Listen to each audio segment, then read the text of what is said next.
अस्सलाम वालेकुम स्टूडेंट्स। इस वीडियो के अंदर हम रदरफोर्ड एटॉमिक मॉडल को डिस्कस करेंगे कि रदरफोर्ड एटॉमिक मॉडल एटम की स्ट्रक्चर को एक्सप्लेन करने के लिए एक मॉडल है जो कि ये बताता है कि एटम की स्ट्रक्चर किस तरीके से है। इससे पिछले वीडियो के अंदर हमने discovery of electrons and protons दोनों को हम डिस्कस कर चुके हैं। तो वो वीडियो अगर आपने नहीं देखी तो लिंक में डिस्क्रिप्शन में दे गए हैं, वहाँ जाके आप वो भी देख सकते हैं। इस वीडियो के अंदर हम ये देखेंगे कि वो प्रोटॉन और इलेक्ट्रॉन्स जो डिस्कवर किए गए हैं एटम के अंदर, उनकी अरेंजमेंट, उनकी पोजीशन एटम के अंदर किस तरीके से है। और तो उसी को समझने के लिए रदरफोर्ड ने अपना एक मॉडल पेश किया था जिसको रदरफोर्ड एटॉमिक मॉडल कहते हैं। रदरफोर्ड एटॉमिक मॉडल क्या था? सबसे पहले रदरफोर्ड ने एक थिन गोल्ड फॉइल लिया जिसकी थिकनेस 0.0004 सेंटीमीटर था। ये थिन गोल्ड फॉइल लेने के बाद उसने अल्फ़ा पार्टिकल्स जो है उनकी बम्बार्डमेंट की इस गोल्ड फॉइल के ऊपर। तो अपैरेटस कुछ इस तरह से सेट किया कि इसके इर्द गिर्द एक फ़ोटोग्राफिक प्लेट रख दी। फ़ोटोग्राफिक प्लेट के ऊपर उसने जिंक सल्फाइड की एक कोटिंग की। जिंक सल्फाइड जो है इसकी कोटिंग इसलिए की ताकि पता चले कि अल्फ़ा पार्टिकल्स जो हैं वो जिस पॉइंट पे जाके टकराएं तो उससे हमें पता चल जाए, वो ग्लो करने लगे, जिससे हमें पता चल जाए कि अल्फ़ा पार्टिकल्स जो हैं वो किस किस पॉइंट पे जाके टकरा गए हैं। तो उससे हमें ये पता चलेगा कि जो अल्फ़ा पार्टिकल्स जो हैं वो सीधे गुजर गए हैं या डिफ्लेक्शन हुई है या क्या सिचुएशन हुई है।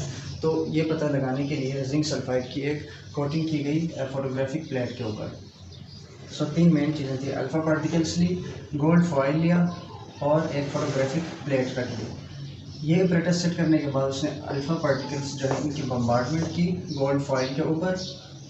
तो उसने देखा कुछ ये सारा सेटअप इसको मुकम्मल करने के बाद उसने अल्फ़ा पार्टिकल्स जो है इनकी बम्बार्डमेंट करने के बाद कुछ ऑब्जर्वेशंस उसने की। याद रखना, अल्फ़ा पार्टिकल्स ये हीलियम न्यूक्लियाई होते हैं, इनके ऊपर पॉजिटिव चार्ज होता है।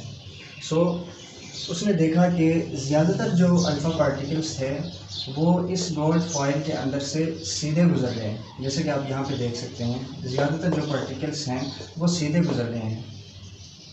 और दूसरी ऑब्जर्वेशन उसने ये की कि उनमें से कुछ पार्टिकल्स, थोड़े अमाउंट में जो पार्टिकल्स थे अल्फ़ा पार्टिकल्स, वो डिफ्लेक्ट हुए, यानी अब जो स्ट्रेट फॉरवर्ड जो जा रहे थे उस अपने असल रास्ते से थोड़े से हट गए, मुड़ गए, जिसको डिफ्लेक्शन कहते हैं, दूसरी ऑब्जर्वेशन। और तीसरी ऑब्जर्वेशन ये थी कि बहुत कम पार्टिकल्स, वेरी फ्यू अमाउंट, वो पार्टिकल्स जो हैं वो उस पॉइंट से गोल्ड फॉइल के साथ टकराने के बाद वो वापस आए।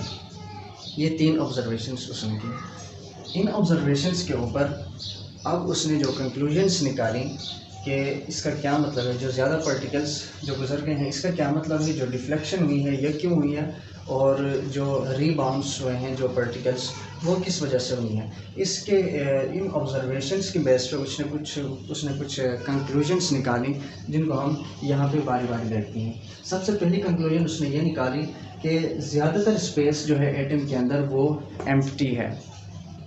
इसको आप यहाँ पे देख सकते हैं, इसको मैं समझाने के लिए यहाँ पे ड्रा किया हुआ है कि एटम के अंदर उसने कहा कि ज़्यादातर जो वॉल्यूम है, ज़्यादातर जो स्पेस है वो खाली है, वो एम्प्टी है। वो किस ऑब्जर्वेशन के बेस पे उसने कहा कि ज़्यादातर जो पार्टिकल्स हैं वो चूँकि सीधे गुजर गए हैं, और वो पार्टिकल जो सीधे गुजर गए हैं उनकी तादाद भी ज़्यादा है। जितने पार्टिकल्स हमने फॉल किए थे उनमें से ज़्यादातर जो है वो सीधे गुजर गए हैं। तो इसका मतलब ये है कि एटम के अंदर ज़्यादातर जो वॉल्यूम है वो एम्प्टी है। वो आप यहाँ पे देख सकते हैं कि एटम की अगर ये एटम का वॉल्यूम जो है ये अगर एम्प्टी ना होता तो ये या डिफ्लेक्ट होते या रीबाउंस होते। तो ज़्यादातर जगह जो है एटम के अंदर चूँकि खाली है इसलिए ज़्यादातर पार्टिकल्स जो हैं वो एटम के अंदर से सीधे गुजर गए हैं। और दूसरी ऑब्जर्वेशन उसने क्या की?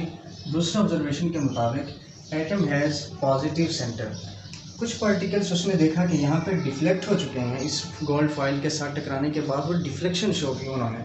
तो इसका ये मतलब है कि डिफ्लेक्ट वो इसलिए होंगे, उसने कंक्लूजन्स जो निकाली कि एटम के सेंटर में एक पॉजिटिव सेंटर होगा, एटम का एक पॉजिटिव सेंटर होगा। और क्योंकि अल्फ़ा पार्टिकल्स जो हैं इनके ऊपर भी पॉजिटिव चार्ज होता है तो एटम का सेंटर भी एक पॉजिटिव चार्ज पर मुश्तमिल है, तो इसलिए सेम चार्जेस हमेशा रिपेल करती हैं।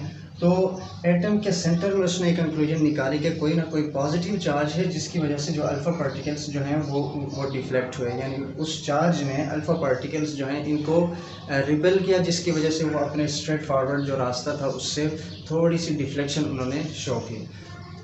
तीसरी ऑब्जर्वेशन जो उसने की कि nucleus is very dense and hard. ये जो न्यूक्लियस है, ये जो पॉजिटिव सेंटर है, इसको न्यूक्लियस कहा जाता है।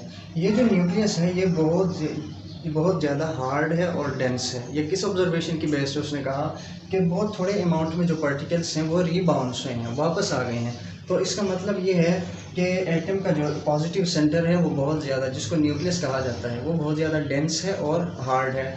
अगर ज़्यादा डेंस और हार्ड ना होता तो इसके अंदर से भी जैसे ये जो पार्टिकल्स गुजर गए हैं ये भी स्ट्रेट फॉरवर्ड ऐसे ही गुजर जाते। रीबाउंस होने का मतलब ये है कि जो पॉजिटिव सेंटर है जिसको न्यूक्लियस कहा जाता है वो बहुत हार्ड है और डेंस है। नेक्स्ट जो ऑब्जर्वेशन की उसने कि न्यूक्लियस का जो साइज़ है वो बहुत ज़्यादा स्मॉल है as compare to the atom.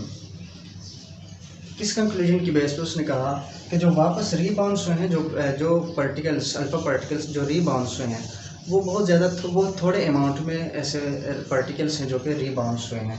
तो इसका मतलब ये है कि एटम का जो पॉजिटिव सेंटर है जो हार्ड और डेंस है वो एटम की साइज़ की बनिस्बत बहुत छोटा है। अब यहाँ पे आप देखें, अगर ये न्यूक्लियस का साइज़ इसके बजाय थोड़ा सा बड़ा होता इससे, यहाँ पर मैं दिखाता हूँ, अगर इतना होता पॉजिटिव सेंटर जो है इसका वॉल्यूम भी एटम की बनिस्बत थोड़ा सा जैसे जितना पहले था उससे थोड़ा सा ज़्यादा होता, तो फिर क्या होना था, तो फिर थोड़े अमाउंट में रीबाउंस नहीं होते उस वक्त, तो जो पार्टिकल रीबाउंस होते उनकी तादाद भी ज़्यादा होती। अब आप देखें, पहले स्मॉल साइज़ था, एक पार्टिकल जो है वो रीबाउंस होता था। अब देखें साइज़ अगर बड़ा होगा तो फिर ये पार्टिकल्स इसके साथ टकराने के बाद ये भी रीबाउंस होता और ये इसके साथ टकराने के बाद ये भी रीबाउंस होता। यहाँ पे आप देख लें ये भी रीबाउंस होना था इसमें भी। तो ज़्यादातर पार्टिकल्स अगर साइज़ बड़ा होता तो ज़्यादा पार्टिकल्स जो है वो रीबाउंस होते, थोड़े पार्टिकल्स रीबाउंस हुए हैं। इसका मतलब ये है कि जो साइज़ है न्यूक्लियस का वो as compare to the atom उसका साइज़ जो है वो बहुत स्मॉल है।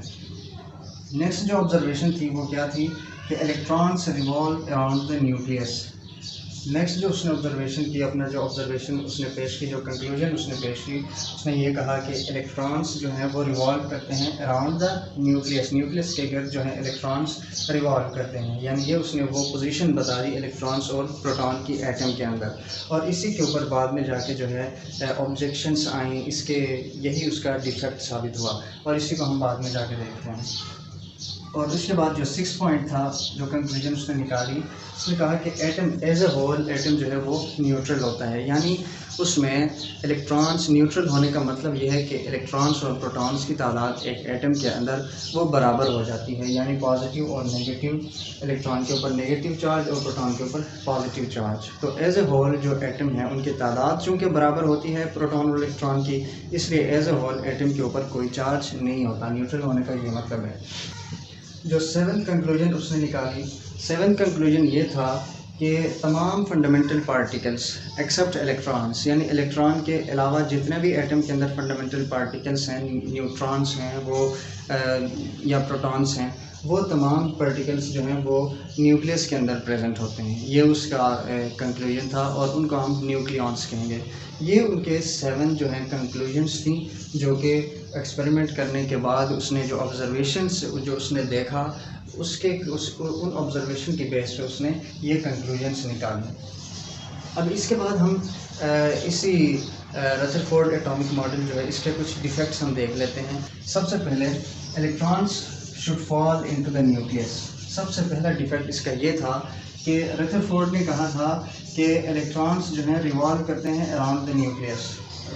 उसने कहा कि इलेक्ट्रॉन्स न्यूक्लियस के गिर्द जो है वो रिवॉल्व करते हैं, और क्लासिकल थ्योरी के मुताबिक ये था कि इलेक्ट्रॉन्स जो हैं वो हमेशा एनर्जी वो रिलीज़ करते रहते हैं। एनर्जी हमेशा इलेक्ट्रॉन्स जो हैं वो रिवॉल्व जब करते हैं तो उस वक्त एनर्जी रिलीज़ करते रहते हैं। तो एनर्जी रिलीज़ करते करते होना ये चाहिए कि जो इलेक्ट्रॉन्स एटम के शेल्स में जो रिवॉल्व करते हैं, ये एनर्जी रिलीज़ करते करते एक वक्त ऐसा आना चाहिए कि एनर्जी ख़त्म हो जाए और ये जाके फॉल करें न्यूक्लियस के अंदर। सबसे पहला ऑब्जेक्शन इस पॉइंट के ऊपर जो है ऑब्जेक्शंस की गई कि इलेक्ट्रॉन्स जो है एटम के न्यूक्लियस के अराउंड कैसे रिवॉल्व करते हैं। अगर वो रिवॉल्व करते रहते हैं तो एनर्जी रिलीज़ करते रहते हैं, तो होना ये चाहिए कि वो न्यूक्लियस में फॉल करने चाहिए। हालांकि न्यूक्लियस में इलेक्ट्रॉन्स जो है वो तो फॉल नहीं करते। अगर न्यूक्लियस के अंदर फॉल करें तो फिर एटम का स्ट्रक्चर ही डिस्ट्रॉय हो जाएगा। तो ये कैसे ठीक है? एक तो इस पॉइंट के ऊपर जो है ऑब्जेक्शंस की गई। दूसरा जो है वो क्या था कि atom should produce continuous spectrum. Atom जो है अगर एनर्जी कंटिन्यूसली एक एटम एनर्जी रिलीज़ करता है, एनर्जी एमिट करता है, तो जो स्पेक्ट्रम बनना चाहिए वो भी कंटिन्यूस स्पेक्ट्रम होना चाहिए।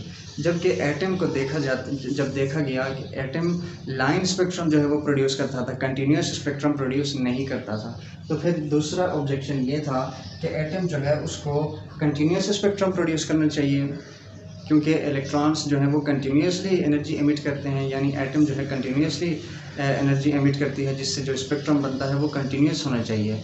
हालांकि ऐसा नहीं है, एटम जो है वो तो लाइन स्पेक्ट्रम प्रोड्यूस करता है। तो ये कैसे ठीक है? ये दो पॉइंट्स थे जिनके ऊपर जो है ये उसके डिफेक्ट्स साबित हुए। इन्हीं के ऊपर जो है साइंटिस्ट ने जो है यानी एतराज़ किया। ये रदरफोर्ड एटॉमिक मॉडल था, इसकी ऑब्जर्वेशन और कंक्लूजन्स और इसके डिफेक्ट्स हमने देख लिए। और यही जो डिफेक्ट्स हैं, इसका मतलब ये हुआ कि रदरफोर्ड एटॉमिक मॉडल जो है इसने नो डाउट बहुत सारी इंफॉर्मेशंस एटम की स्ट्रक्चर के मुताबिक जो पेश की है, लेकिन अभी तक मज़ीद इसके अंदर मज़ीद जो है वो एटम के ऊपर मज़ीद डिस्कवरी होनी चाहिए। जो रदरफोर्ड एटॉमिक मॉडल है ये एटम के स्ट्रक्चर को पूरा सेटिस्फाई नहीं किया, यानी इसके अंदर मज़ीद कुछ डिफेक्ट्स हैं। इसका मतलब ये है कि एटम के ऊपर मज़ीद जो है मॉडल पेश होने चाहिए, मज़ीद जो है इसके ऊपर काम होना चाहिए। तो यही जो दो डिफेक्ट्स थे, इनको नील बोहर ने उसने अपना एक मॉडल पेश किया जिसमें उसने ये जो दो डिफेक्ट्स थे इनको उसने एक्सप्लेन किया, जिसको हम नेक्स्ट वीडियो के अंदर डिस्कस करेंगे।